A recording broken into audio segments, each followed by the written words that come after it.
Hey guys, good morning. Welcome to this week's edition of the Netready Facebook Live events. It's a pleasure to have you here. Thank you for dedicating your time to us. Always a pleasure, week on week.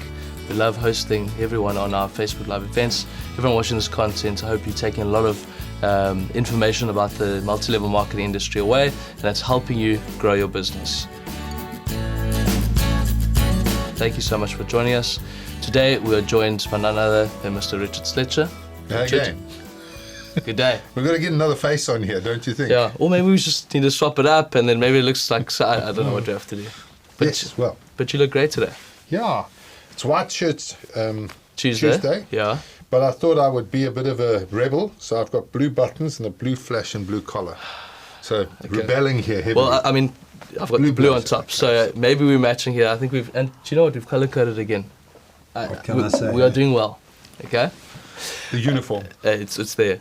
Okay, here we are. So, guys, today what we're going to be chatting about is a big question that we get asked by my clients in particular all the time is, Stu, how do I find my first 100 founding members?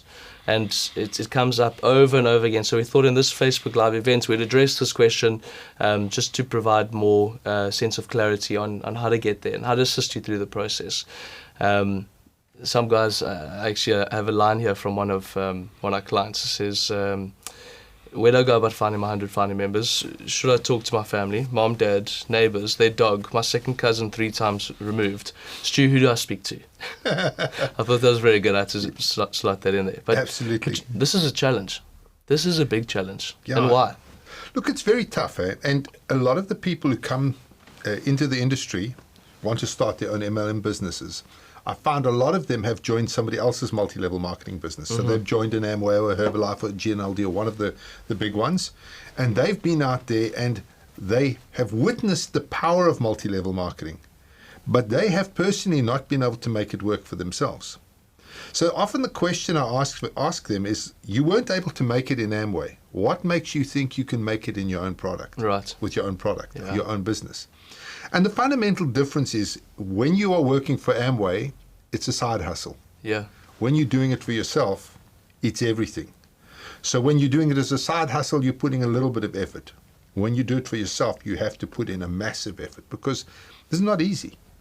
To build up a massive network, not easy. Yeah. It's simple, very simple, Yeah. but it is really hard work. And that's kind of where most people fall down. Now, one of the things is that the most successful people in our industry are people. Okay? So it is your teachers and, there's an old saying that says men are more interested in things than people on average, and women are more interested in people than things. And in our industry, that is very visually apparent because the vast majority of successful people in our space are women. Yeah. And if you Like have 82% or something. 82% of the people who succeed in our industry are women, and that's because they care about people. And this is a people business. Yes, you have to have a product, and you've got to have a compensation plan, incentives, recognition, and everything else, but it's a people business. Now, as the owner of a company, you know whether you're a people person or not. Now, either you are or you aren't, and you have to just admit to yourself, listen, like me, I'm useless with people, so I'm not a people person. I'm much happier in front of my computer programming or developing scripts or stuff where I'm actually dealing with things and strategies and that kind of stuff. When it comes to the people side of it, that's something that I battle with. So I say to my clients, either you have to be it or you have to find it. And if you're not it, you have to go out and find that person. Now you're asking, who do you speak to? Well, the first thing is that if you have a look into your telephone, you've probably got 1,000 names in there. Right. So there's 1,000 people you can talk to. So what I would start off by doing is, let's say we're going to grow this business organically. I would start off going through that list and finding out who the top 10 people on that list are. Who are the top 10 people I think, well, if they were doing it for me, I would succeed. Okay, you can't go to your loser brother-in-law who's like wiped out on alcohol every weekend. Yeah, with a neighbor's dog and cousin Yeah. 3 times removed. I had somebody that signed their dog up, by the way. No, you didn't. I did, I promise you. They were trying to hustle the system. Yes. So they signed their dog up as one of their downline members to try and get promoted. Ah, my goodness. Truly. So that The network will do anything. Yes. And that's another thing we must be conscious of. Yeah. Yes. Okay, so the bottom line is that you need to identify the top 10 people who you think will actually make the business swing in your network. Yeah. Okay? And then you've got to have a pitch that is compelling. Now, you don't develop a pitch overnight. I mean, it's impossible. What you got to do is you got to do a pitch, and you got to pitch to your wife or to your kids or to the dog. Yes. You've got to get your verbiage to a point where it's slick and smooth, because if you go in there and you're stumbling over your words, you'll never convince anybody. You've got to have a compelling story that you're telling them. Yeah. And that takes practice.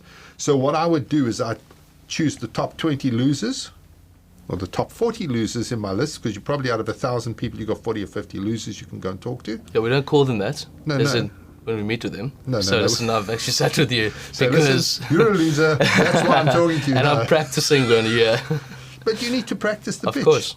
Yeah. And it doesn't matter how many times you do it in the mirror. There's nothing replaces pitching to somebody. Yes. A warm body. Yes. And to take them for a cup of coffee and pitch to them. Yeah. See what works. You know, get their feedback. Ask them, listen, what excited you about this? What didn't excite you about this? If the guy says to you the product sounds boring, then one of two things is happening. Either you got a boring product, or you are not telling a compelling story about your product. So the question is, you need to sit back and say to yourself, okay, if I look at this product, do I believe in it personally? Now, if you don't believe in it, get out of it. Because if you don't believe in it, how can you ever convince somebody else to? For sure. But if you believe in your product, the next question you ask yourself is, okay, what is my story about this product, and why are people not feeling as compelled to use this product as what I am? And so there has to be a compelling story there. You have to be able to tell somebody else, explain to them why their life would be better with your product in it. And so that becomes part of that exploration. I go and sit down with my loser brother, and I pitch him the product, and I see what response he has. Okay, if he's saying, wow, this sounds amazing, then I know that I've got my messaging right. If he says, yeah, but then I know my messaging is wrong. Right. So we always lead with the product when we pitch it. Yeah, Okay. yeah. So that's how we start off. Sell the product, sell it, and then we move on to the next step. If you like to be involved. Well, look, let's go back to Acorn Kids, which Yes. is an area that I've actually obviously done it on the ground with my people. So what I did, so I started Acorn Kids in an organic fashion. In other Yes. words, I found one person. Yeah, and Acorn Kids is a bathtub accessory, bathtub products for kids. Children's bath Educational, bath product. yes. Yeah. And they had an educational spin to them. Right. Okay, so what I would do is we would have 3 colors, the primary colors, and we'd have products that you put in the bath that changed the color of the water. We had products that the children washed themselves in red, blue, and yellow. We had products that bubble bath in red, blue, and yellow that you could put into the bath, and the children would hunt for little stars. They were little fish. It was called Surf's Up, and there were these little confetti fish that they would go and search for in the water. Yeah. It was for hand-eye coordination and fine motor skill. Yes. And so we had this range of products that we would do a color workshop. So we would get, at the time when I was starting this, I would get 5 or 6 moms in the room, and I would do a color workshop with them. So I'd show them that when you mixed yellow and Blue, you got green. Well, yellow and blue, you got green, or red and blue, you got purple. Yes. And we made it fun. So if you put red and blue, you got a Barney bath. It's a purple bath. If you yellow and red, you got an orange bath, which would become a Finding Nemo bath. Okay. And so there was the whole, and we would tell the moms about how these colors, you were teaching your children about colors. Because you'd say, what color do you want tonight? We want a Barney bath. Okay, what colors must we mix? Then they knew they had to put yellow and red in. That would give them an orange bath. And it's funny that we didn't sell a lot of yellow baths. I'm not sure why. That's weird. Yeah. It's strange, eh? That was maybe a natural thing. Anyway, if you put red water in and you suddenly find yourself with a Finding Nemo bath, you know something has gone badly wrong. Anyway. I hope you used that. I did when we were doing the presentations. Yeah. But the bottom line is we would sit down and I would hand out order forms to everybody, And I would do the color workshop, and every time I showed a product, I'd say, just write down if you want it. We'd go through the whole presentation. At the end of it, they would have their 5 or 6 products on there. I would take their order forms in. I would get their money from them. Once I'd sold them the product, I knew that this person was serious about our business. They liked the product enough to buy it. My next step was to say to them, look, we're looking for full-time moms who want to run a part-time business. If you're interested in doing what I did today and earning some part-time cash, just let me know, and what I'll do is I'll set up an appointment, come and sit with you. Now understand, by the time I'm sitting with them now, they know what the product is, they know how much the product costs, they know what I had to do to sell it, they understand the entire process, and they've agreed to meet with me. So signing them up into the business was like the easiest thing ever. Yeah. I would then sit down with them and show them how much money they could make. Now, this is an organic process. So what I would do is I'd get 5 moms together, and this is how I started. 5 moms together, show them the product. Any one of you'd like to become a full-time mom with a part-time business, hands up. I'd have 2 or 3 of them who said yes. I would then meet with those guys. I then said to them, okay, who do you guys know who could do a color workshop? Can you get 5 or 10 moms together? Yes, we can. She did it on Monday, she did it on Wednesday, she did it on Friday. Okay, so I would then go to each of these meetings with them and work with them, show them how to do the color workshop. I would do it with them, they would watch me. We would do it together, they would do it, and then they would be off on their own doing it. And so this is where the multiplication comes in. I signed up 2 people. They signed up 2 people, had 4, then 8, then 16, then 32, 64, 128. 256, 512, 1,024, and this thing just went vertical because each person was well enough trained to create the duplication effect.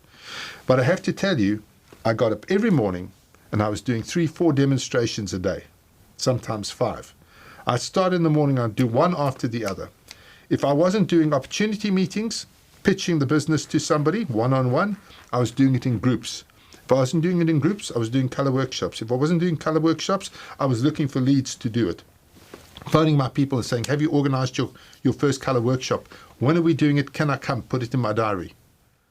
So the whole issue was that the amount of effort I put into that was massive. Now, at the time, understand, we just sunk all of our money into Netready. Yeah. So we had an incredible system, but we didn't have any cash flow. Sure. So understand, if I didn't get these moms on board, if I didn't get this business off the ground, if I didn't build a network, I didn't have food on the table. Yeah. And for some reason, eating is quite an important part of my life. Yes. Yeah. Like daily. Absolutely need to do it. So the imperative to get this to work was huge. Yeah. There was no backdoor. There was no getting out of it. I had to make it work. Yeah. And so I went out and did it. And I can imagine a number of our clients and people that are watching now going, well, this is make or break for me. I need to make this work. So we'll put in the effort, put in the hard yards, wake up at 6 and go to sleep at, or 10 finish o'clock. at 10. Yeah. Every single day until you get to a point. And I did this Saturdays, Sundays. I did it 7 days a week. Yeah. Because I needed to get the business off the ground. Right. And the thing is that also, it had to work for me. I couldn't give anything away. Yeah. The stock that I had on the shelves, I sold my car. I had an Audi A6. I sold my car to buy the stock. So I had this Audi, beautiful car, best car I've ever owned, paid for. I sold the car. The money I got for the car, I bought the stock. Yeah. I couldn't give the stock away. So I had a starter kit. Starter kit at the time cost 550 rands. Now, what happens with our customers, they come to us and say, no, people don't want to buy a starter kit. So what are you going to do? Well, I'm not going to sell them a starter kit. I'm just going to give them an info pack for free. Well, a couple of things happen here. First of all, why they're not buying a starter kit? Yeah. The reason they're not buying a starter kit is they don't believe you. If they believed you, they'd buy the starter kit. If they knew that buying the starter kit would earn them $1,000 a month, they would buy the starter kit. If they knew that was the only way to get in, they would buy the starter kit. If they understood the implications of what happens if they buy their starter kit and work and how much money they would make, they would buy it. Yeah. If they're not buying the starter kit, what is the problem? Yeah, they don't believe you. They don't believe you. So what's the problem? Your pitch is wrong. Right. You are not telling them a compelling story. For me, there was no option. If you wanted to be in the business, you needed to buy a starter kit. 2 reasons. One, I had to get the money for the starter kit. I couldn't afford to give anything away for free. So you had to buy a starter kit. Number 2, I knew that if you didn't have the products, you didn't believe. If you don't believe, you're not going to make a success. Sure. So taking $20 from you or $10 from you to give you an info pack, I was wasting my time. Yeah. And remember, I had to spend time with you. I had to teach you. I had to take you out. I had to go and color workshops with you. Why would I do that for free? Yeah. So I needed to know you were committed. And the commitment was you put the 550 rands on the table and bought the starter kit. If you were committed to do that, then I will commit to take you out and work with you. If you're not even prepared to do that, why would I bother? Yep. So the issue is, for me, again, it comes back to my story. When I talked to them, I sold them on the product so that they loved it. I then showed them how they could make some money. I then convinced them they needed a starter kit because you can't work without one. And I then took them into the field and showed them how to do the business. And then I let the natural duplication take on, because they'd done exactly that with me. So when they talked to their friends, it was exactly the same process. Yeah.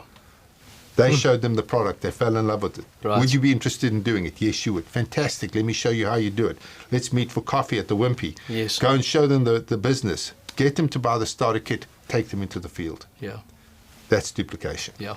And all I needed to do was keep duplicating. And each time I duplicated, I found other amazing people. Yeah. And at one time, we had like 10 or 20 really amazing leaders in our business with big teams.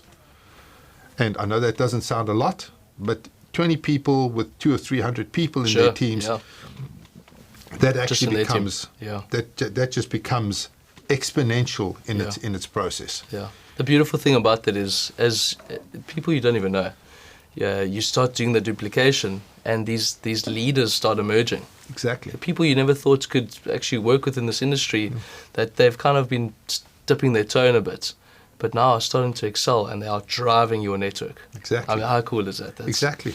Yeah. You know, and we're 20 years down, 20 odd years down the road since I started that business, maybe 18 years. Yeah.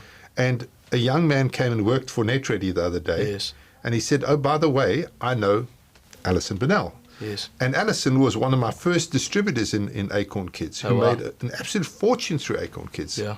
So Alison showed him a video of an incentive that she went on with us back in the day. Wow. So it's amazing that 18 years on, we still have those relationships. And because I spent the time showing those people how to do the business and building them up, they are still fond of me today, because I helped them make an income, I helped them put a roof over their head, put food on their table, etc.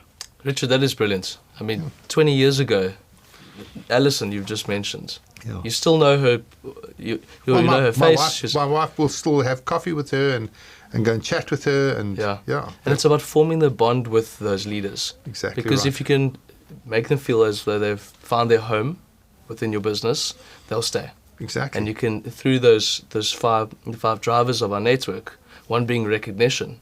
Yeah. If you can recognize them for their performance, and they feel comfortable and they feel recognized in your company, and you train them properly. And it goes back to, you have to be able to do it yourself. And we go back to pitching to 10 or 20 or 30 people who you know won't sign up. It's fine. Yeah. And get used to the rejection, because you're going to get it out there. So if you go out to 30 or 40 people who you know will not sign up, then when they reject you, you don't feel bad, because you knew they wouldn't sign up in the first place. Right. But you're honing your pitch. And once you're ready to pitch it to the real people, you don't burn yourself, don't burn your real leads pitching, doing a half-assed pitch. Yeah. Sorry, excuse the word half. Don't burn your leads like that. Pitch to the people who aren't going to join, who you know won't join. And once you pitch to your mom and your brother and your sister and your uncle, and just tell them, listen, can I get together with you? I just want to practice this thing. And then go and pitch them. You know, sometimes maybe they sign up. Sometimes they say, wow, this is incredible, I want to join. That's fine. Yeah. But that's just a bonus. Once you've done that, then go and pitch to the real people. And then you've got to just live with the hard and fast rule. Yeah. Which is go hard and fast. Yes. Just put your head down. Once you decide you've got your pitch sorted out and your deck is good and your documentation is right and you understand the entire process from pitching to signing up the person, and you've got that seamless and smooth, then you need to be working 16 hours a day out there or one presentation after the other, one demonstration, taking people out, opportunity meetings. You need to be absolutely head down, arse up going for it. Now, if you don't have the time for that because you're running the business, then you need to have somebody who's doing that, either a business partner or you need to hire somebody. Right. And it needs to be the same process. They need to be head down, arse up. They need to be going for it flat out. And when I say head down, arse up, I'm imagining a duck, okay? Oh, the duck. Head yes. down, okay. arse up. Yes. Okay. Fishing, okay? Yes. Yeah. Thank you for explaining that. Yeah, they're very important. Don't want anybody to get the wrong end of the stick, so to say. Yes. Okay. So when we're presenting, does this need to be we are going to present an opportunity, and we want to be focusing on how we actually find those people that we present to, but it's not an off the cuff thing. And even if I sit with you and I understand the pitch that I'm going to be giving you, it needs to be accompanied by something, and we suggest a PowerPoint presentation, right? Yeah, either a PowerPoint presentation or the same points in a brochure that you can read through. Yes. So I've had a PowerPoint presentation that we put into a brochure. But the other alternative is to teach what they call the napkin presentation, where you literally physically draw it out, but you have to teach the person how to do that. Because I can pitch a business. I could pitch you like the Go Autos business. Yes. I could pitch that to you on a napkin very easily. Yeah. And so I could sit in the coffee shop and draw it out on a paper napkin, no problems. But that's a harder sell. You've got to be a lot more experienced to do that effectively. Whereas if I've got a brochure that I can sit down at the coffee shop and actually work through the points on a brochure, that makes it a lot easier. So and ultimately, a PowerPoint presentation is great, but the problem with the PowerPoint presentation is you've got to have a laptop. Right. Not everybody has that. Yeah. So the other way to do it is to take that presentation, build it into an evergreen webinar, something that runs where I can say, hey, listen, we have a webinar tonight, Stuart, would you join me? I want to show you the business opportunity. And so then you come along and I pitch you the opportunity through the webinar. After the webinar, you and I do a Q&A and I see if I can close you. Right. That way the company owners, the guys who are actually putting this together, can teach you what the objections are going to be. You know that pitch is powerful, and so they can then help you to cover the objections and close the deal without having to learn an intensely difficult pitch. Got you. Okay. So that's kind of, and that is specifically critical with your first 100 people, because you need to get that process so that it's duplicatable. So once this thing launches, you know that those people can duplicate over and over again. Yes. Because if your 100 people can't duplicate your efforts, what happens is it just washes out. Okay. And you lose your momentum. You don't have a business. Okay. So we've spoken about the ways in which we find these 100 founding members. So we've gone to our contact list and who we need to approach first until we get to the people we actually want to pitch us to. We've also then gone through to holding workshops and getting people in a room and presenting the product and then offering the opportunity. I love your elevator pitch. I know these are small ways in which we are finding people. However, I think this is brilliant. So please just give us a nice description of that. Well, look, the issue is that you don't know where you're going to meet your best person. Yes. Okay, you just have no idea.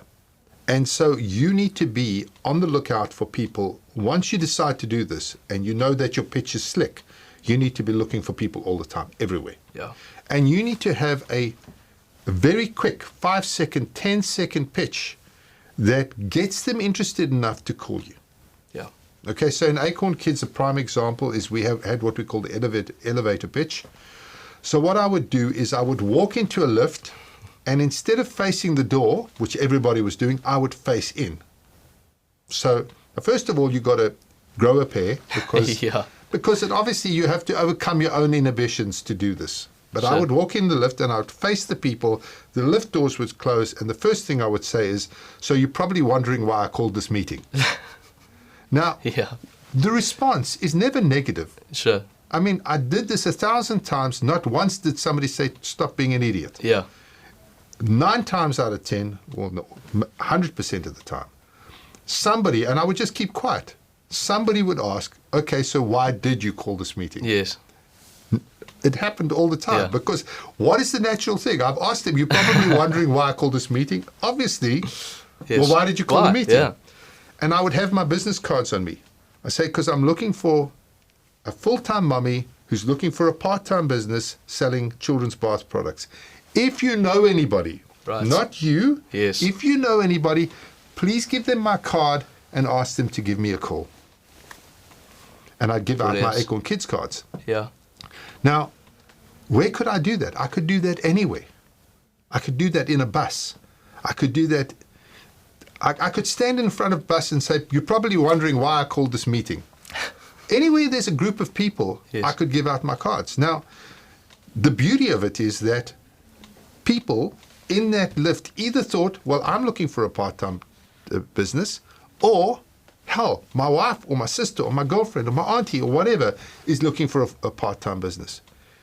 And I would get phone calls from people that I'd given my cards out into a lift.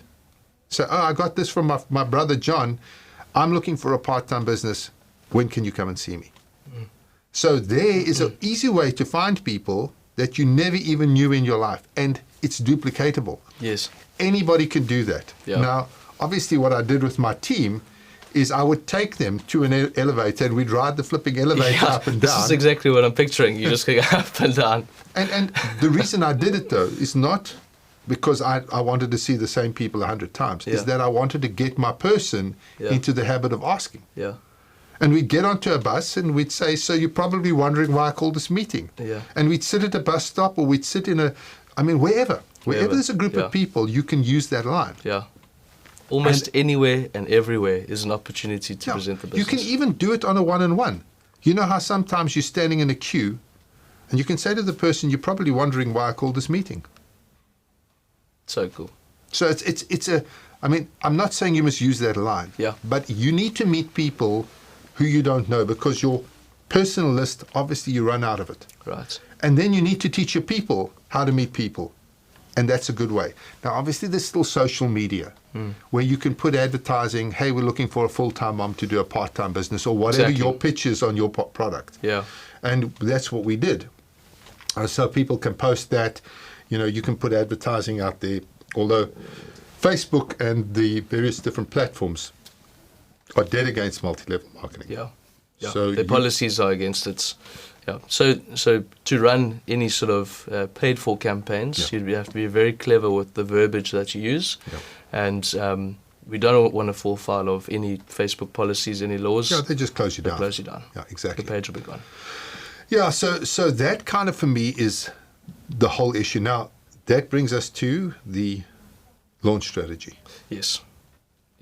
So, sorry, before we get there, because this is going to be a big point that we want to get to, it's the Netready launch strategy and how we've suggested being the more divine or the divine launch formula, breaking through a lot of the clutter and the noise to get to what we want to do is the 10,000 people mark.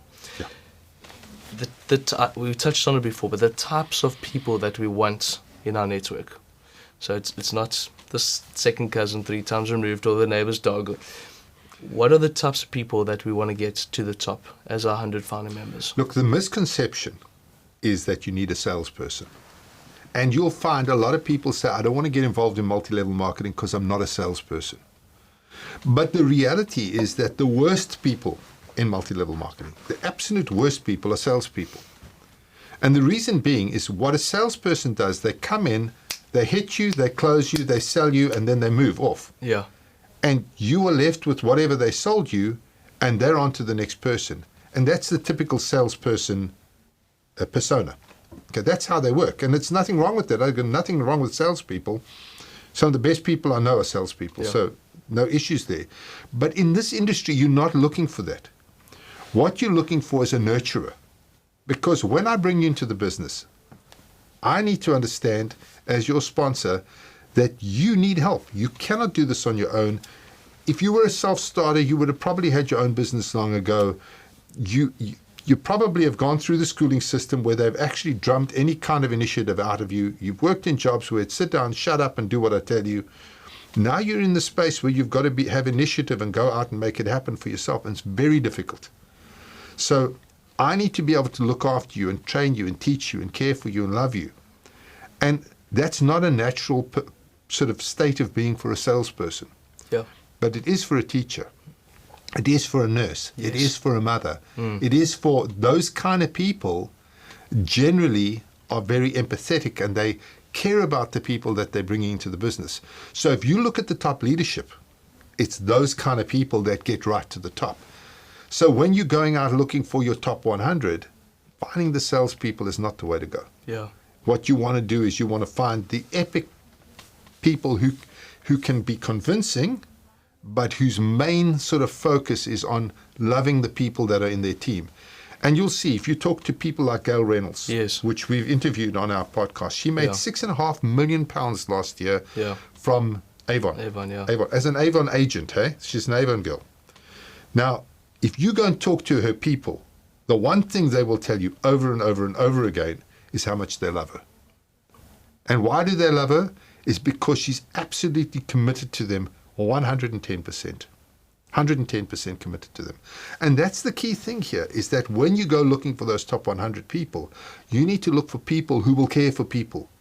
You don't want A-type personalities who are just in it for the money.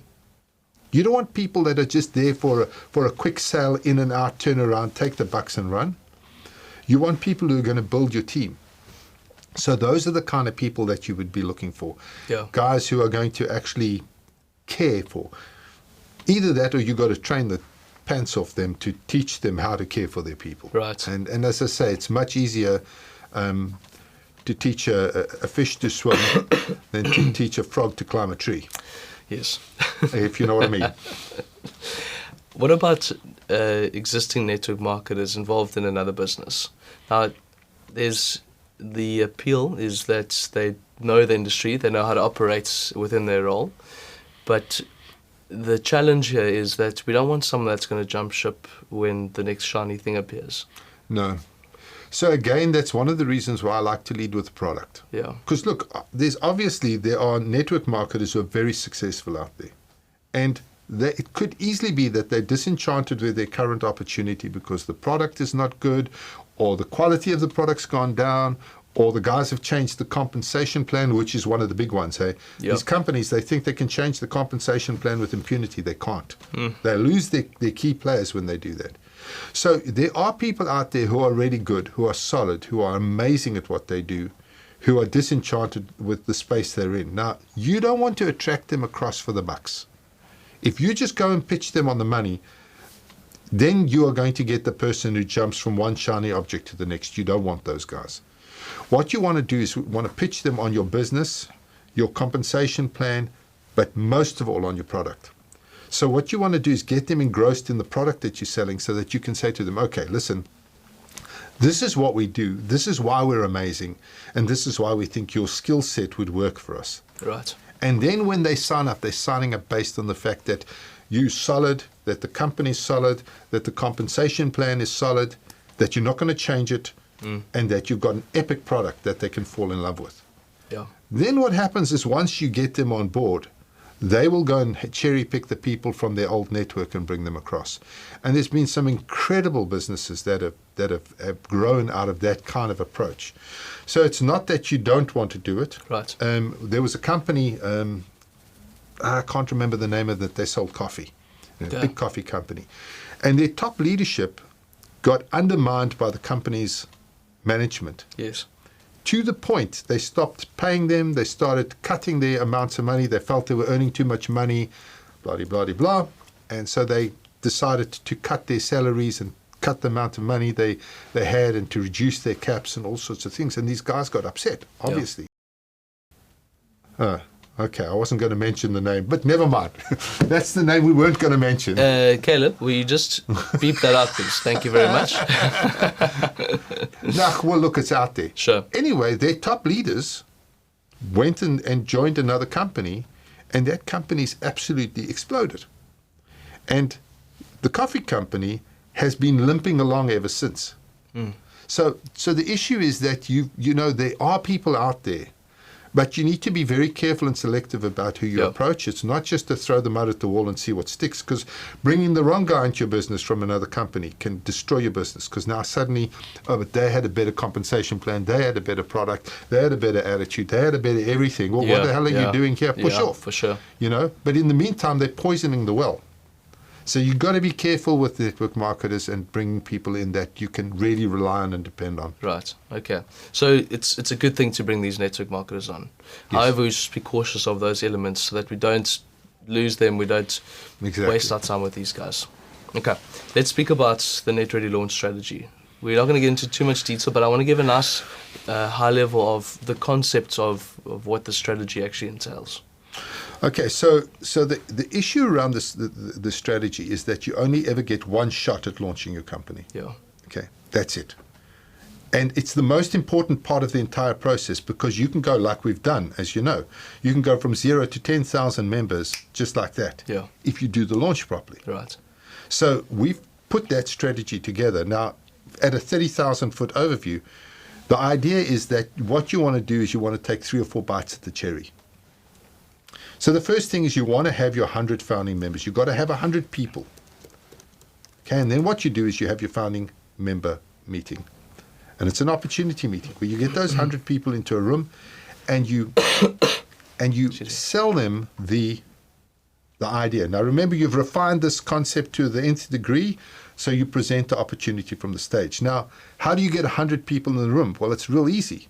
You get 20 people to each bring 5 people. So you personally have to have found 20 people and got them up to speed and trained them and motivated them, taught them how to get 5 people to the founding member meeting. They each bring 5 people to the founding member meeting. You got 100 people in that room. Now, those are your founding members. Now, the concept here is that founding membership is the most important people that you have in your business. You've got 100 people in that room. You need to offer them the world. Give them the top commissions, give them the top ranks, give them a badge that says they're a founding member, provide them with more product than the money that they're paying on the table. Yeah. Make the offer so compelling and so awesome that you get a 99% sign-up rate with them. Also, your founding members, the people you signed up, you must have prepped them to the nth degree so that when they arrive, their people are prepped. So that there's not just a case of they brought their loser brother. Everybody who they brought into the room must be absolutely wired to go live on this thing. Yeah. So the idea is that 100 people sign up. Okay, so you got your 20 people plus another 80 because not everybody will sign up. Right. But you want to walk out of that founding member meeting with 100 people. And what you do is in the following week, you train them about the product, about the compensation plan. But the most important thing you train them to do is have 5 people at the next launch, which is called the pre-launch, which is normally about 2 weeks later. Okay. So now 100 people bring 5 people to the pre-launch. You've got 500 people at the pre-launch. Right. Can you see how this momentum is growing? Yeah. Now you pitch the product to them again. Yeah. Okay, and you do an epic pitch. Yeah. Now, obviously, there is something lost in translation, so you won't have an 80% sign-up ratio with those people, but maybe you'll have a 60% sign-up ratio. So you come out at the end of that with, say, 300 to 400 people in total in your network. Are you doing an offer there similar to the first but event? It's not as good. It's not as good. Okay. So you're just reducing the value of that offer. Yes. So you might, let's say your top rank is a crown ambassador, and you've got below that triple diamond, double diamond, diamond. You might make a diamond offer on the pre-launch. Okay. Okay. Cool. And you'll give them more than their value of product in the kit and blah, blah, blah, blah. Yes. So you'll give them an incredible offer at that pre-launch event. Then you land up with 400 to 500 people in your network at that point. Right. Now you do the same thing. Everybody who you've trained needs to be training their 5 people. Your 100 people need to be training their 5 people about the product, the comp plan, and how to get people to the soft launch. Yeah. You need to have produced video content that they can teach their people via video so that the messaging is solid all the way through. Yeah. And so you've got videos on the product, you've got videos on the compensation plan, you've got videos on how to bring 5 people to your launch. 2 weeks later, everybody's been trained to bring 5 people to the soft launch. Now, with the pandemic issues that we've got at the moment, the COVID story, you can't have a bunch of people in this country in a hall. Yeah. But ideally, it would be to have all of those people. So remember, you've got 500 people. Yep. Each brought 5 people. Yep. You've got 2,500, 3,000 people in the hall. Now suddenly there's excitement. Wow. Okay, you got a lot of people all in that hall. You pitch like crazy from the stage. You do an epic pitch of the product.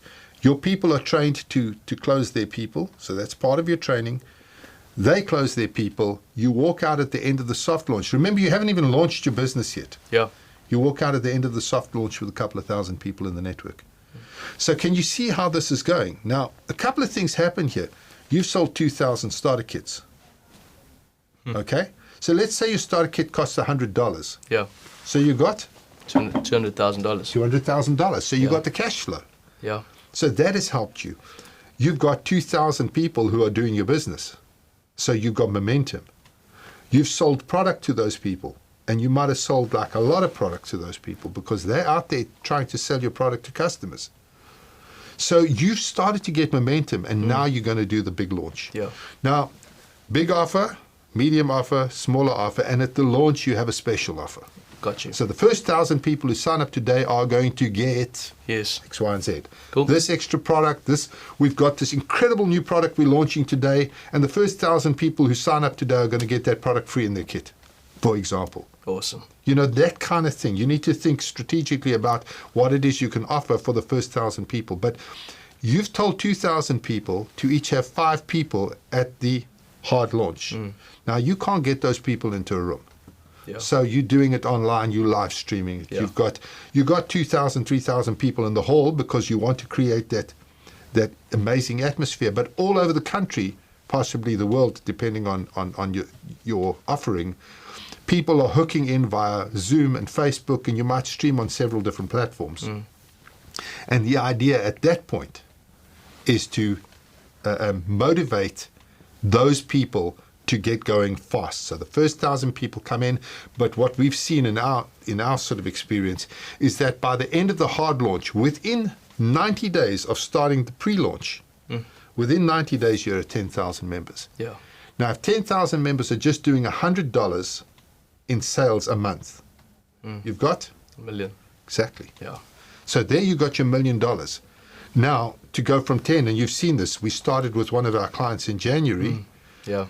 Right now, they're sitting on 60,000 agents. If you have a look at their turnover, it's going absolutely through the roof. Yeah. They're on a vertical climb at the moment because those 60,000 agents are going to turn into 100,000 agents. Sure. And that 100,000 agents will turn into 200,000 agents. And I said to the gentleman the other day, I think he's going to be our first $1 billion client. Yeah.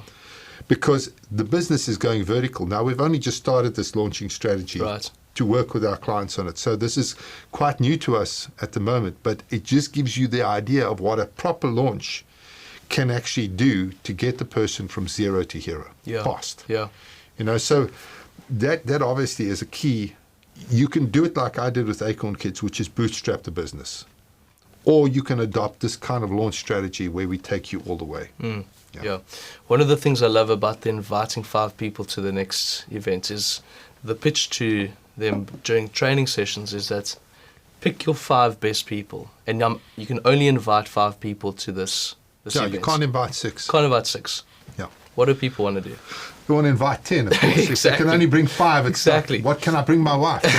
What about couples? You know, suddenly it becomes, you know, and of course you're going to allow them to bring it. Of course you're going to. And there's subtle little strategies, like for example, you invite, if you're expecting 2,000 people, you only cater for 1,500. Yeah.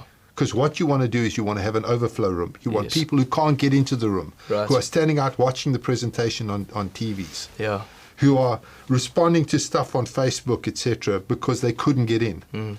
Inside the room, you want people to be posting on Facebook live while this event is happening. You want them to be sending out pictures and images and videos, and you want them to be streaming. Yeah. So there are subtle processes that we have got in the strategy that we work through with our clients. Yeah. So there are issues around there, but of course, I mean, anybody can do this. It's not a you know, you can go out and you can work out your own strategy, because the process is launch your business 4 times. That's what it is. Yeah. And that's how you get. So your first 100 members is, I find 20 people, I then do an opportunity meeting called a founders member meeting, and I get those 20 people to 100 people. Yeah. Once I got my 100 people, and if I have to do 3 or 4 founder member meetings to get that 100 people, then so be it. Yeah. Once the 100 people are there, we go for our pre-launch, soft launch, hard launch. Yeah. And then we've got that exponential curve straight up, 10,000, 20,000, 30,000 members as we're going. Yeah. Brilliant. Yeah. Huh? There we go. We're on 45 minutes.